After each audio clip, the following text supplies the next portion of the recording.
Welcome to the Inner Essence, a space of mindfulness, spiritual awakening, and reconnecting with your true self. Breath, be present, and begin your journey with it. The moment when everything changes does not come with trumpets or promises of enlightenment. It arrives like a pause between two thoughts. A simple gaze rests upon what is, and suddenly the world loses its boundaries. No external achievement can touch this clarity. The body still breathes, time still flows, but something within stops running along with it. What once was a search reveals itself as distraction. What once was a path reveals itself as a labyrinth built by the mind itself. To truly see is to realize that nothing was ever hidden, only veiled by the urgency to find. In that moment, the search dissolves, and the observer awakens to the reality that had always awaited in silence. There is a kind of weariness that does not come from the body. It cannot be cured with sleep, nor with vacations, nor with new goals. It is the exhaustion of chasing something that never allows itself to be reached. Many call it a spiritual quest, others call it personal growth, and some, more honest, simply call it restlessness. Whatever the name, the movement is the same, projecting the meaning of existence outward, as if the truth were always one step ahead. And yet, the more one runs, the further it seems. It is a paradox. The more man searches, the more he unconsciously confirms the absence of what he seeks. This exhaustion is as old as consciousness itself. It begins subtly, like a breath crossing the chest, the feeling that something essential is missing. Then the human being begins a pilgrimage. He searches in sacred books, in traditions, in masters, in loves, in possessions. He believes there is a hidden key somewhere in the world, and when one door opens, another soon appears, demanding new tests, new rituals, new answers.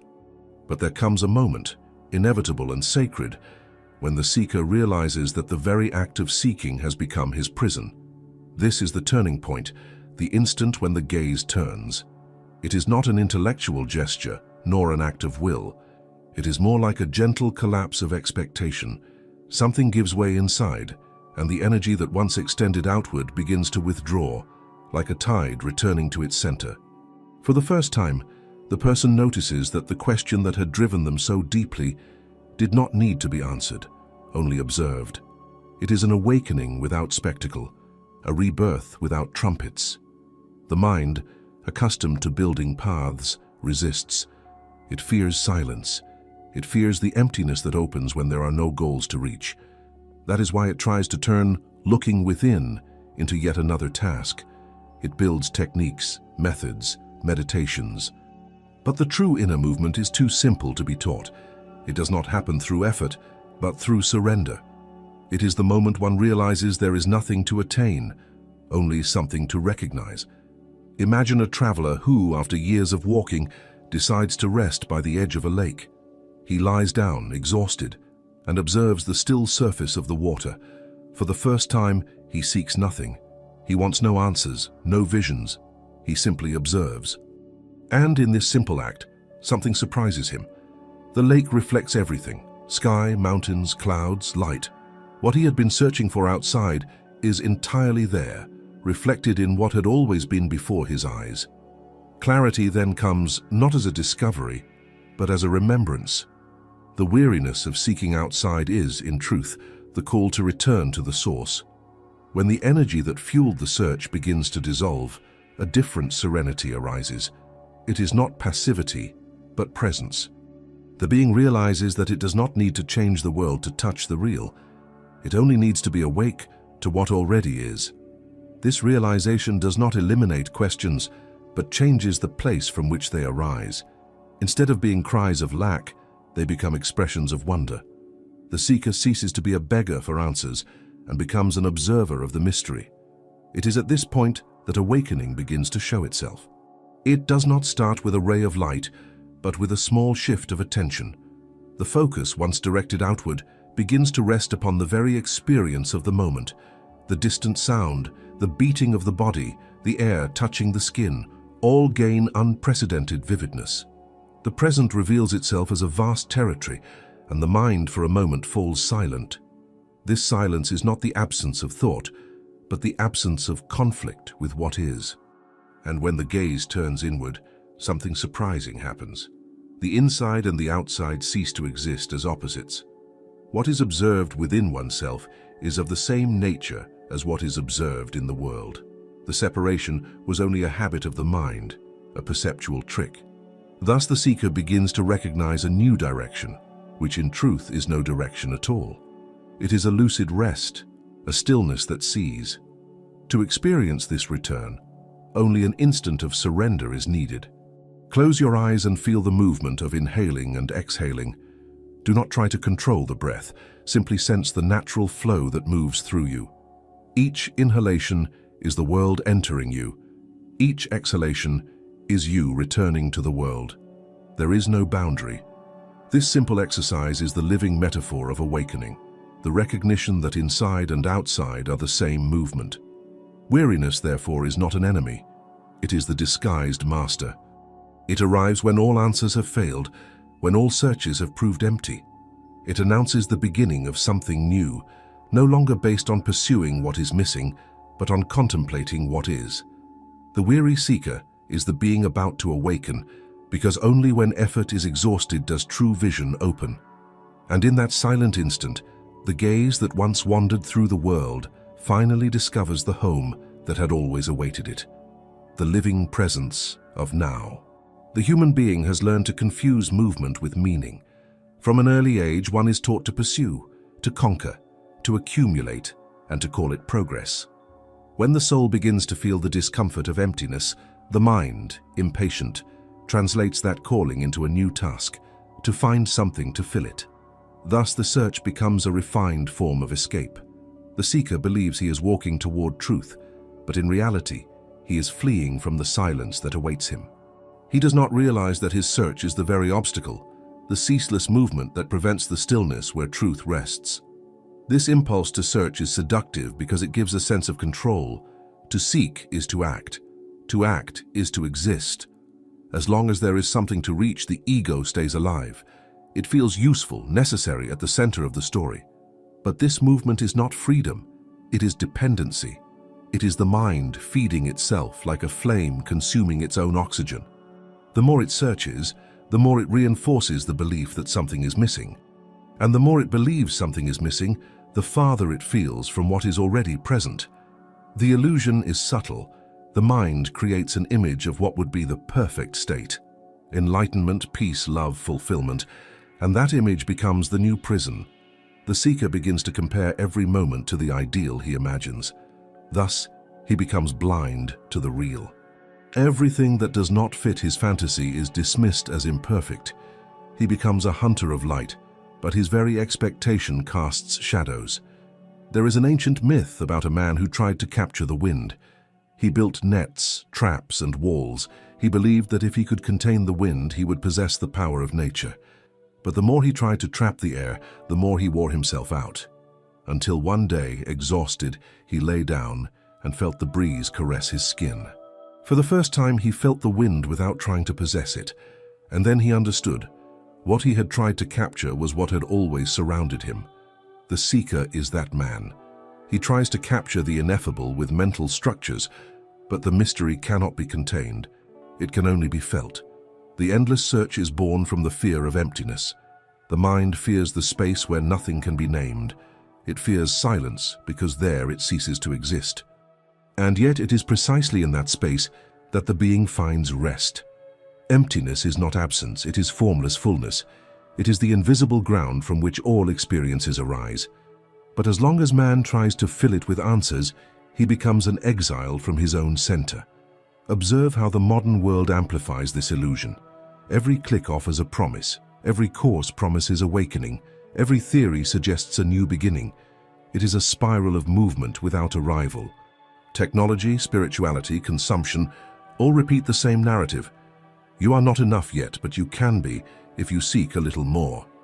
This is the melody of the ego, and it lulls the consciousness to sleep.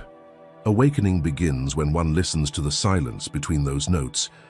There is a profound difference between seeking and perceiving. To seek is to project the gaze toward the horizon. To perceive is to open the eyes in the now. The first attitude is driven by time.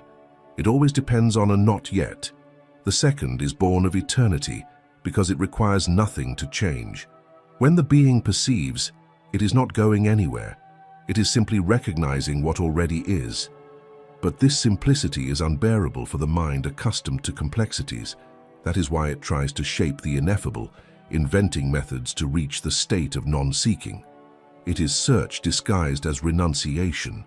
The mind dresses itself in spirituality, but continues to operate under the same mechanism, I trying to reach something. The paradox is that the more it tries to stop seeking, the more it reinforces the seeker. The cycle continues until the effort itself is seen as absurd. At that point, the invitation to true emptiness arises, not the melancholy emptiness of lack, but the living space of presence. It is like a silent room after a long piece of music. At first, the silence feels uncomfortable, almost threatening, but gradually it becomes the very sound of existence. Everything essential manifests from it. The search was the noise that kept the being from hearing what had always sounded within. Try it for a moment. Close your eyes and observe the inner impulse to want to understand what is being said. See if you can notice the mental movement that tries to grasp the words. Realize that this impulse is the search itself in action. Now, without judgment, simply feel it dissolving. Let the silence between the sentences also be part of the experience. The emptiness that remains is not absence, it is pure awareness. The seeker only understands the illusion of the search when effort becomes transparent. He realizes that the desire to find something outside himself is the last disguise of separation. The emptiness he fears is, in truth, the place where the self dissolves and being awakens. That is why the great masters never offered definitive answers, they only pointed to silence. Emptiness is not the end of the journey, it is the beginning of vision. When the search dissolves, the world does not disappear. It continues, but it loses the weight of necessity. Things become simple again, the sound of the wind, the warmth of the sun, the pulse of life. What was once a field of searching becomes a field of presence. Emptiness ceases to be a whole and becomes vastness. The mind at last bows, and the being rests in what has always been complete. The mind is an engineer of space. Its craft is to separate, compare, measure, organize.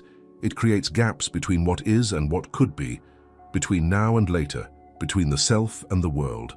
This ability built civilizations, maps, systems, languages, but it also raised invisible walls between being and reality itself. The paradox of the mind is that it wants to understand what by nature cannot be understood by it. Thus it manufactures an imaginary distance between the seeker and the found, between the observer and the observed. It is a distance that never existed, yet seems as real as the air we breathe. The mind, by its structure, always operates in time. It thinks in terms of before and after, cause and effect. This temporal nature makes pure presence seem unattainable to it. When something happens, the mind already turns it into memory. When something is about to come, it turns it into expectation. The present instant slips through its fingers like water, and while it tries to capture the now, it turns it into a concept, a now thought, not lived. This is how the abyss arises, the space between real life, which happens, and the idea of life, which the mind describes. This abyss is subtle, but it has governed human experience for centuries. It is the backdrop of every sense of lack. When someone says, "I feel like something is missing," they are describing the interval created by the mind between reality and the image it projects of what should be. This feeling of incompleteness is not a mistake. It is the very structure of thought at work. Thought can only operate through difference. It needs contrast to exist. Thus, the mind only feels alive as long as it keeps the game of distance going. But what happens when the observer begins to see this mechanism? When attention, instead of following the flow of comparisons, turns toward the one who compares, something extraordinary occurs. The space the mind creates between the I and the world begins to reveal itself as an illusion, not because it disappears physically, but because it becomes transparent. Perception expands and realizes that thought itself is a movement within the field of consciousness and not the other way around. The mind is not outside life observing it. It is one of the phenomena that happen within life. It is as if consciousness were an ocean and the mind a surface current. For centuries, humans believed themselves to be only this current, limited, anxious, in motion. But by observing the mind without confusing oneself with it, one discovers the depth that has always been there, still silent. The distance that seemed to separate the seeker from the sought dissolves. The ocean was never trying to reach itself. This recognition is not the result of reasoning. It is a direct, almost physical perception. The mind tries to understand it, but cannot, because to understand is to remain within the mechanism of distance. Seeing the mind in action without trying to stop it is the first flash of freedom. It is like watching a river run with no need to dam it. Pure observation breaks the spell of the stream of images. To feel this, only a simple experience is needed. Close your eyes and observe the next thought that arises. Do not try to prevent it, just notice it. It may be a word, a memory, an image. Now realize, the one noticing the thought is not the thought. There is something that sees. This instance that observes is silent, unchanging, and does not move with what appears. It is like the sky before the clouds. The mind creates passing forms, but the space that receives them remains. It is in this space that the real dwells. The distance the mind creates is, therefore, an illusion of perspective. It is the same as looking at the horizon and believing that the sky and the earth part along that far-off line. We walk there and discover the line disappears. The horizon is only an illusion created by sight, and the same happens with the mind. Not yet, and something is missing, are mental horizons. When one walks toward them with full attention, they fall apart. What remains is the simple fact of being. The mind, however, fears this dissolution. It survives on the distance it creates. Without the gap between subject and object, it has no function. Therefore, it resists, argues, creates new quests. Now I need to understand the mind. I need to practice presence. I need to observe better. But every attempt to improve observation is still the mind operating. True observation is not an action. It is a natural state that arises when effort ceases. When this clarity begins to dawn, the world seems to change its texture. Things once seen as external become intimate. There is no longer I seeing the tree, there is only seeing. Sound, light, body, space. Everything merges into the same event. The mind keeps functioning, but now as a tool, not as the center of experience. It serves consciousness, and not the other way around. At this point, something profoundly liberating happens. Life ceases to be a project and returns to being a living phenomenon. The need to achieve disappears, and the instant reveals itself as self-sufficient. What was distance becomes union. What was seeking becomes seeing. The seeker finally realizes there was never anything to traverse, only a mistake of perception created by a mind that confused the map with the territory. When this confusion dissolves, the present no longer needs to be reached. It is. There is a point in the journey when the whole structure of perception begins to invert. What previously seemed clear, I am the one who observes the world, starts to waver. The gaze that sought to understand the real is met with a disconcerting revelation. That which observes is also being observed. It is as if the center dissolved, and the subject who believed it saw the world realized it is just one more movement within what it sees. It is not an intellectual collapse, but a collapse of identity.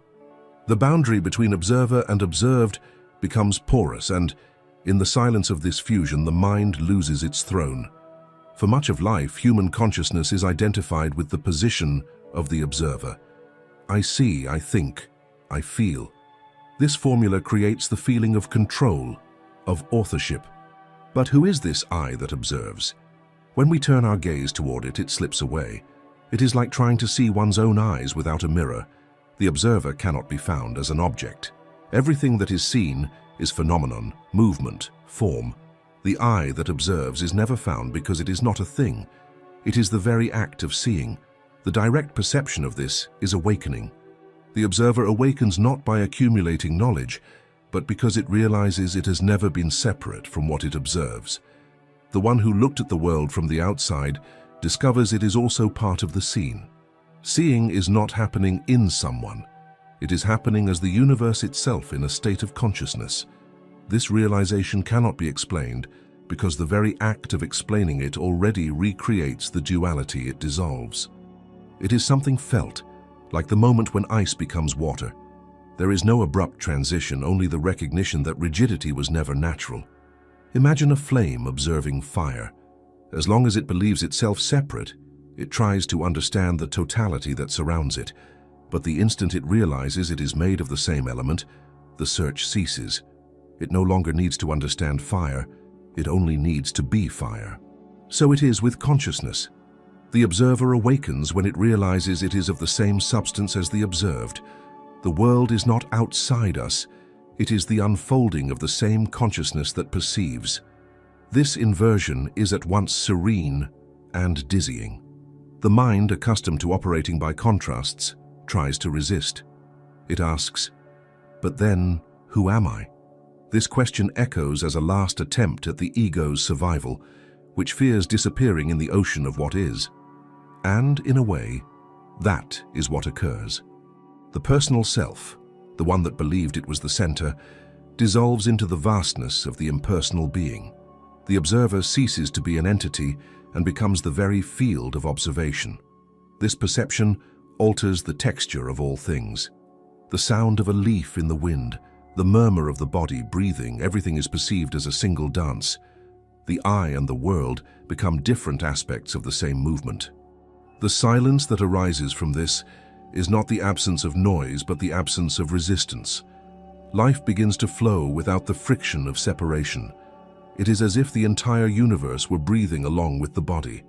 In this state, time loses its dominion. The awakened observer no longer lives according to the past or the future. It realizes that both are only forms of thought. What remains is the instant, and the instant has no center. It is total, complete, self-sustaining. The I was only a momentary interpretation of this flow. When the interpretation ceases, the flow remains. To experience this turn, only attentive observation is needed. Close your eyes and notice the feeling of being. Do not try to describe it. Simply recognize that there is awareness here now. Notice that it has no form, no limit, no age. Now, notice that everything that arises, sounds, thoughts, sensations, happens within this field. There is no observer separate from it. There is only consciousness witnessing itself through forms. This recognition is simple, but it changes everything. Many call this instant enlightenment, but it is only the natural sight when the veil of separation falls away. There is no attainment, only clarity. The consciousness that seemed limited to the body discovers its true nature, unlimited, present in everything. What was previously perceived as outside becomes intimately familiar, as if the entire world were breathing within the same chest. When the observer awakens, it realizes that life never needed to be observed. It has always been observation itself. Pure perception is the foundation of everything. There is no longer a someone trying to see. There is only seeing. This subtlety is liberating because it dissolves effort, tension, judgment. Reality no longer needs to be interpreted. It simply is, and that is enough.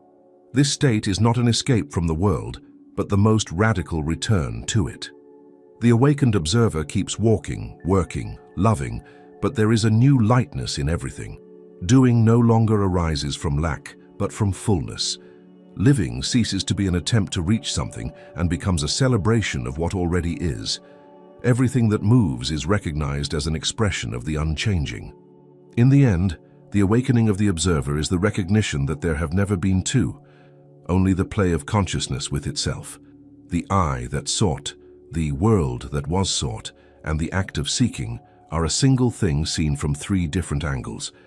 When this perception settles, the drama of existence loses its weight and becomes pure dance. Life, once a sequence of searches and resistances, reveals itself as the universe's own silent gaze upon itself. The impulse to understand is a reflex of the mind, an attempt to translate the mystery into language. Since the dawn of consciousness, the human being has tried to decipher life as if it were a riddle. He analyzes, compares, names, and believes that understanding is the same as seeing. But truth does not reveal itself to the mind that analyzes. It reveals itself to the consciousness that observes without demanding meaning. The desire to understand is often the ego's last defense before the unknown. It fears silence, for silence dissolves its need to exist. The mind seeks safety in meanings. It believes that if it can name what it feels, it will be safe from uncertainty. Therefore, it turns the mystery into explanations. It calls the inexplicable energy, the invisible God, the unnameable consciousness. And yet, by naming, it loses contact with the real. The word is only a shadow of the experience. The explanation is the trace left by something that has already passed. Silence, on the other hand, is the only place where the real still breathes intact. When observation happens without the interference of the desire to understand, a different clarity arises. It is not the kind of clarity that can be described, but the kind felt in the body, like a living stillness. It is the moment when the gaze becomes transparent and the world effortlessly reveals itself. Truth was never hidden. It was only dazzled by the noise of interpretations. It is in this inner silence that everything begins to show itself as it truly is. Simple, vast, indescribable. Imagine the sky after a storm. The clouds move away, and the light, which never ceased to be there, shines again. The mind is the veil of clouds. Silence is the space where the light manifests. Nothing needs to be done for the sun to return. Only let the clouds move away by themselves. So it is with truth. It is not attained. It is perceived when effort ceases. The observer who learns to remain silent before what is discovers a new way of seeing. He does not try to interpret the event, nor choose what is good or bad. He simply witnesses. In this witnessing, the very movement of thought becomes visible. We see fear being born, growing, dissolving. We see desire appear, gleam, disappear. Consciousness realizes that everything that arises has the same destiny: to pass. Silence is the only thing that remains. This perception has a transformative power. When the mind no longer tries to understand the flow, it surrenders to its own transience. And paradoxically, it is at this moment that true understanding is born, not as thought, but as presence. One realizes that the meaning of life cannot be discovered because life has no one meaning. It is the very act of signifying. The desire to understand disappears, and what remains is a peace that does not depend on answers. Many confuse this silence with apathy, but it is the opposite. The living silence of observation is full of intensity. It is the gaze of the universe recognizing itself in each form. When thought ceases, perception widens. Colors seem sharper, sounds deeper, the air denser. It is not a change in the world, but in the quality of attention. The mind no longer filters the real, it lets it through. There comes a moment when the observer realizes that silence is not an experience to be achieved. It is the basis of all experiences. Everything that exists emerges from this field of stillness. Thoughts, emotions, sounds, movements, all are waves on the surface of something immensely calm. When this perception settles, the desire to control or understand life dissolves like mist. Silence demands no effort. It is only recognized. Try to feel this now. Close your eyes for a moment and just listen. Do not look for a specific sound. Let all sounds come, the distant, the near, the internal. Now notice there is a space that contains them all. This space is silent, even when sound is present. This is the same silence that contains your thoughts, your emotions, your history. It does not judge, does not react, does not move. It only observes. This is the living truth, prior to any understanding. What reveals itself in this silence cannot be possessed. It does not offer answers. It only dissolves the questions. The mind fears this state because in it the mind ceases to be necessary. But the being, upon recognizing it, feels an unprecedented freedom. It is not the freedom to choose, but the freedom of not needing to choose. The observer realizes that the universe moves by itself, and that it has always been this movement. Truth is like the reflection of the moon on water. When we try to grasp it, the surface stirs and the reflection vanishes. Only when the water is still is the reflection perfect, so it is with the silence of observation. It does not capture, it only reflects. And in this reflection, what was sought reveals itself as the very observer. If this passage resonates with you, allow yourself a moment of pause before continuing. Breathe and feel the space between thoughts. It is in this interval that the real communicates. And if this perception touched you in some way, share it. Like this video as a gesture of conscious silence, and write in the comments the phrase, "I choose to see without understanding." May these words serve as a reminder that true seeing begins when the desire to understand grows quiet. There is a moment when seeking is exhausted, not out of giving up, but out of revelation. The seeker discovers that their entire journey was driven by an invisible assumption, that there are two poles, one that seeks and another that is sought. This is the root of all duality, the secret engine of every inner conflict. But when consciousness begins to perceive the falseness of this separation, something silent collapses within. The movement of seeking, which once seemed vital, now reveals itself as unnecessary. The clarity of seeing occupies the space where effort once was. Duality is the lens through which the mind sees the world. It divides everything into opposites, light and shadow, good and evil, right and wrong, me and the other. This division creates the stage of the human drama.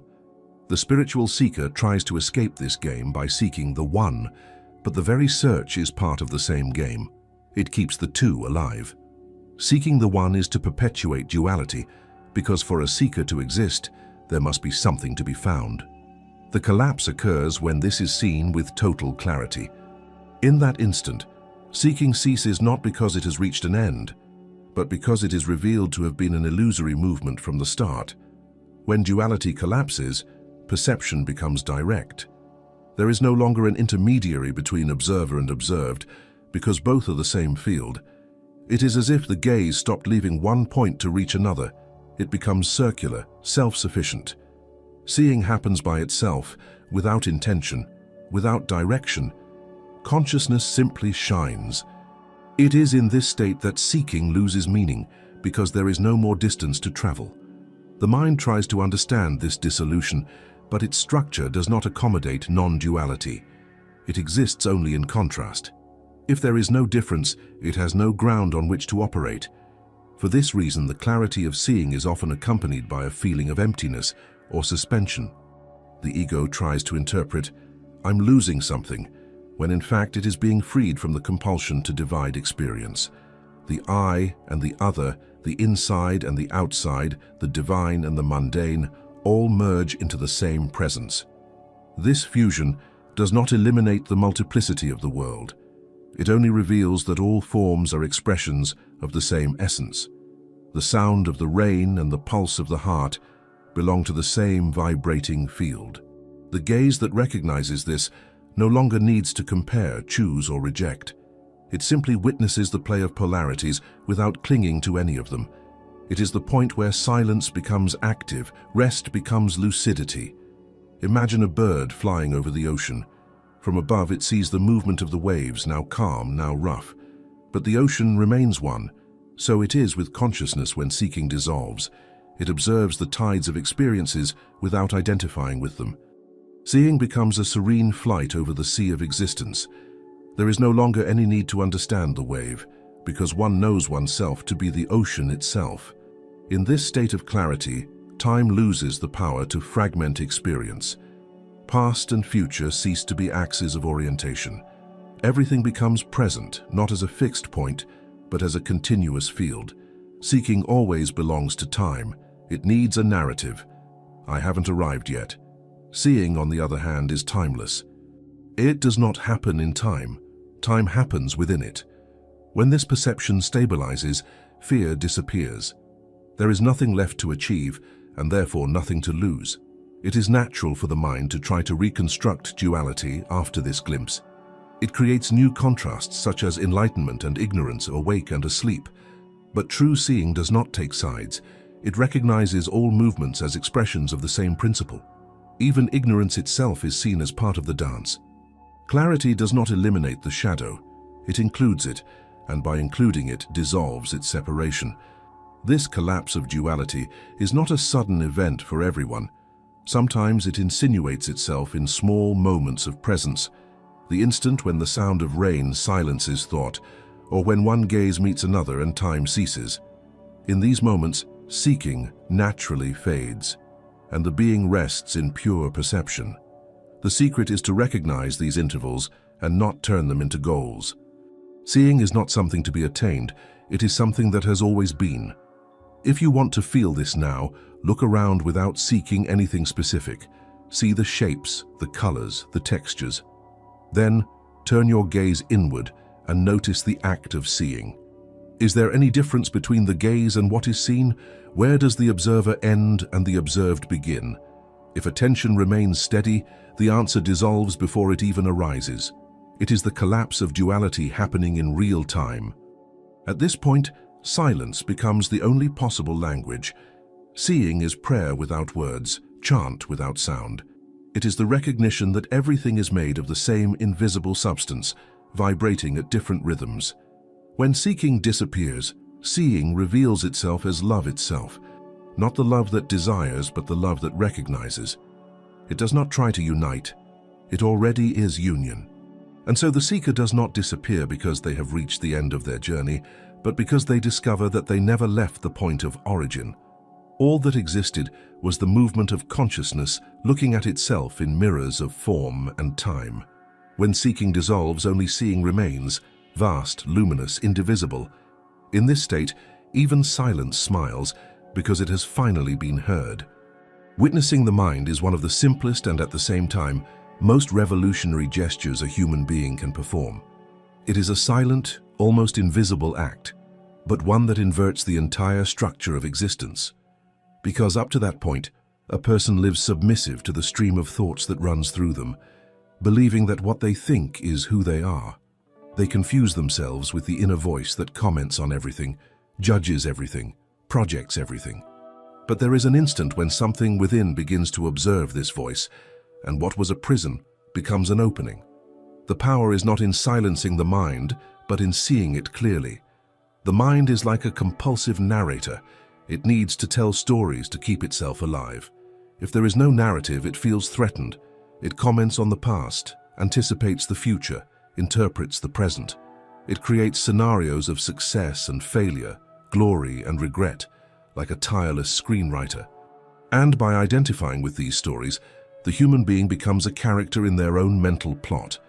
They live reacting to words that arise within themselves as if they were real events.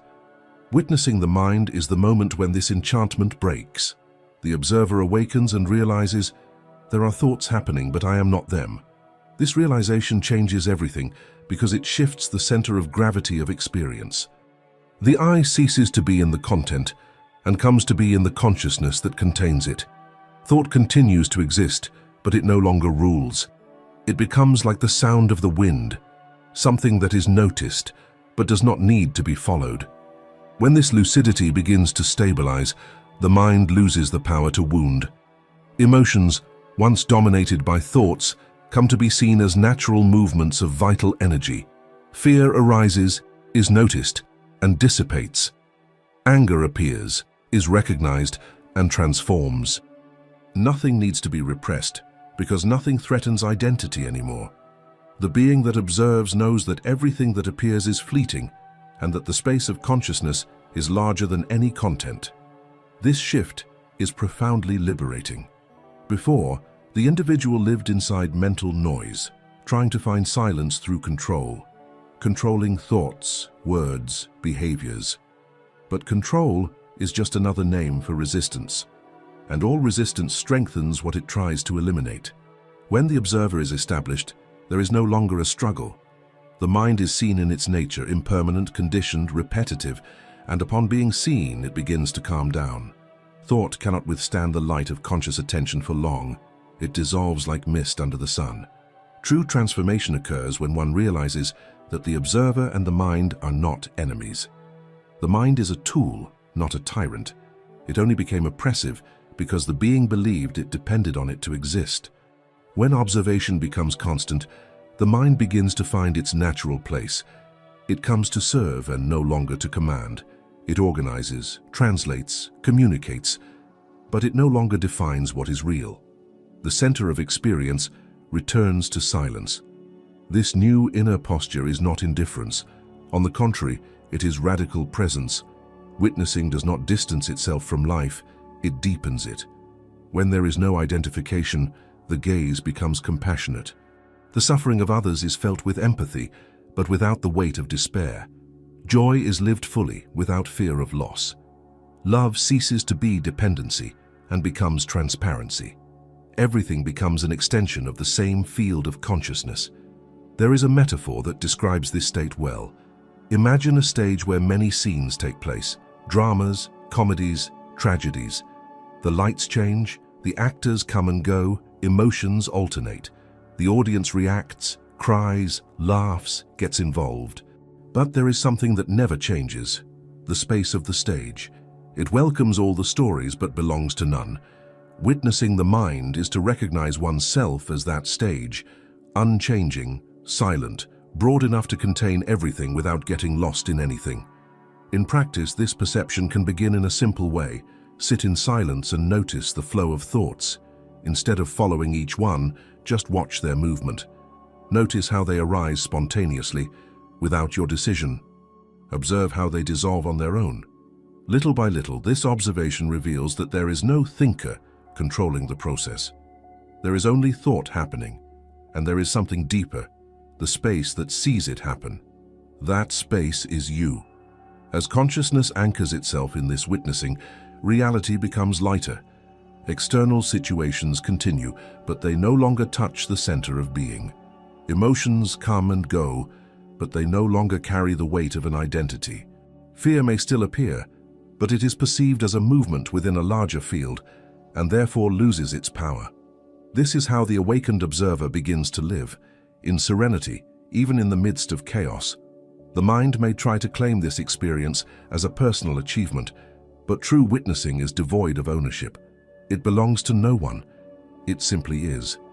When this silent presence becomes familiar, the whole world seems to change frequency. The everyday, once full of invisible tensions, reveals itself permeated with stillness. Sound, gesture, breath, everything vibrates within the same silence that observes. To live as a witness to the mind is to live free. It is to walk within one's own thought without getting lost in it. It is to allow life to happen without the incessant filter of interpretation. It is to return to the point where everything is born. The gaze that sees but does not blend. This is the deepest transformation, not changing the content of the mind, but realizing that you were never the content. When this clarity blossoms, the world no longer needs to be fixed, only contemplated. The awakened being does not flee from the mind, nor fight it. They welcome it as part of the great movement of consciousness, and in this acceptance, the miracle happens. The mind becomes silent out of gratitude. It understands that, at last, it has been seen. Attention is the most subtle instrument of transformation that exists. It is not a tool invented by man, but the very expression of his consciousness. It has always been there, silent, sustaining every act of seeing, feeling, and thinking. Yet most people live with fragmented attention, scattered among memories and projections, distracted by the mental noise the mind produces endlessly. When that attention gathers and rests in the present moment, something profound happens. Reality, which has always been there, begins to reveal itself in layers. It is as if invisible doors open to dimensions that are not new, but were dormant through the absence of presence. The first portal that opens is that of sharpness. When attention becomes full, the world gains an almost supernatural clarity. Colors seem more vivid, sounds more defined, movements slower and more precise. But it is not the world that has changed. It is perception that has been purified. The mind, which once interfered with comparisons and judgments, falls silent, allowing the experience to reveal itself in its totality. The simple act of observing a flame, a leaf in the wind, or the rhythm of breathing becomes an experience of completeness. Attention, when total, transforms the ordinary into the sacred. The second portal is that of interconnection. Mindful attention reveals that nothing exists in isolation. Everything that manifests is intrinsically linked to everything else. The air that enters the lungs is the same that has passed through forests and seas. The food that sustains the body carries the invisible work of the earth and the light.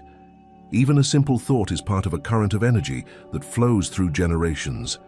This perception is not intellectual. It is sensory, almost physical. The observer feels life as a pulsing web of which they are not the center, but one vibration among others. And this awareness of interconnection dissolves the sense of loneliness that accompanies the separate mind. The third portal is that of timelessness. When attention rests fully in the now, psychological time dissolves. The past ceases to be a burden and the future loses its anxiety. There is only the living presence of the moment, and in this state there is no haste, no waiting. Everything becomes simultaneous. It is as if time bends before the immensity of the present moment. This perception is liberating because it reveals that being was never trapped by chronology, it only believed it was. Life reveals itself as a continuous flow, and the observer begins to dance within it, naturally and lightly. But perhaps the deepest portal is that of transparency.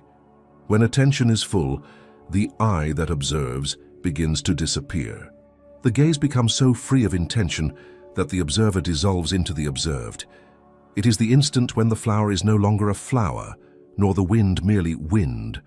Both are the very manifestation of consciousness in form. Subject and object merge. There is no longer the act of seeing, there is only seeing. This fusion is the heart of what is called awakening. Attention, purified of desire and fear, reveals that the world and being are one movement, one breath. There is, however, a subtle aspect to this practice. Mindful attention is not effort. It does not arise from discipline but from surrender. Effort belongs to the mind that tries to control, and control is the opposite of true attention. Genuine attention is relaxed, open, receptive. It observes without wanting to change anything, and it is precisely because it does not want to change that everything transforms. When consciousness looks without resistance, the energy that was trapped spontaneously reorganizes itself. Presence heals because it does not fight, it simply illuminates. To experience this transformation, only an instant of stillness is needed. Sit or stand, but be completely awake. Bring attention to the body and feel the contact of your feet with the ground. Feel the weight, the temperature, the flow of air entering and leaving. Do not name, just feel. Now expand this perception. Listen to the sounds around you. Feel the rhythm of breathing. Notice the thoughts that arise and pass. In a few moments, you will notice something surprising. There is a field of consciousness that sustains all of this, and it is silent. This field is what has always been present but is rarely noticed. When attention rests in it, the portals of perception open. This opening is not an escape from the world, but a deeper immersion in it. Mindful attention reveals the hidden dimension of the everyday. The gaze upon a beloved face becomes a cosmic experience. The simple act of washing one's hands turns into meditation. The sacred ceases to be sought in temples or scriptures and begins to pulse in every gesture, in every detail of existence. Living becomes a ritual, not because there are rules, but because there is presence. And gradually, the one who observes realizes that it is not they who are opening portals. It is consciousness itself that through them recognizes itself. This revelation brings a deep humility. The seeker bows before the vastness of what observes them from within. Mindful attention at that point is no longer a practice but a natural state. Being ceases to pay attention and becomes attention itself. When this happens, life transforms in a subtle but irreversible way. Automatic reactions disappear, haste loses its meaning, and love ceases to be an intermittent feeling to become the foundation of all perception. To see is to love. To observe is to participate in creation.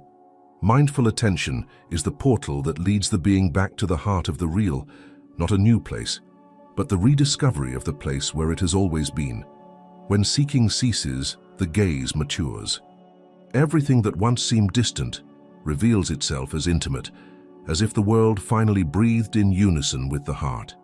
The mind may try to regain control, but it is already too late. Seeing has settled. There is no possible return after touching the silence that observes everything effortlessly. In this state, life ceases to be a labyrinth and becomes an open field, vast, still, luminous. The seeker disappears, and being remains, whole, transparent, present. If you felt this living presence throughout the video, write in the comments, "I see what has always been here." And if you wish to continue diving into these spaces of perception and consciousness, subscribe. The journey does not end. It only changes direction, from the outside to the inside.